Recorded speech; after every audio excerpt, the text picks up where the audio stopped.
અચાનક આવી ગઈ રાજકોટ અને નીકળી ગયા શૂટ કરવા માટે. જય માતાજી ને જય દ્વારકાધીશ. તો બન્યું એવું કે અચાનક છે ને સેલવાસ નીકળી ગઈ રાજકોટ, કેમ કે મમ્મીને જોઈ નથી ને એને ઘણો સમય થઈ ગયો, એટલે કે 2-3 મહિના તો થઈ જ ગયા હશે. કેસ જો પછી મમ્મી મને જોઈને શોક થઈ ગઈ. હું ને માં વાલા થઈ ગયા, કેમ કે માને નથી મળી ને એને ઘણો સમય થઈ ગયો. તો પછી માં મારા ઘરે શું કામ નથી આવી શકતી, કેમ કે મારી બાની તબિયત ખરાબ નથી. જો મારા બા પણ હાઈ હેલો કરે છે.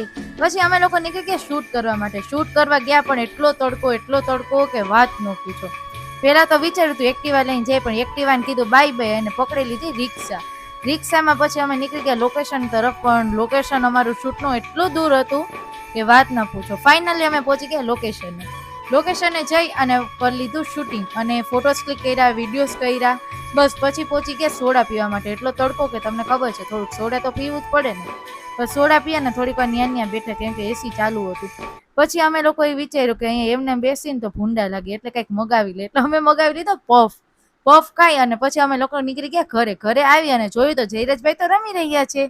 તો બસ હવે આપણે કાલે મળીએ. જય માતાજી, જય દ્વારકાધીશ, બાય બાય, ટાટા.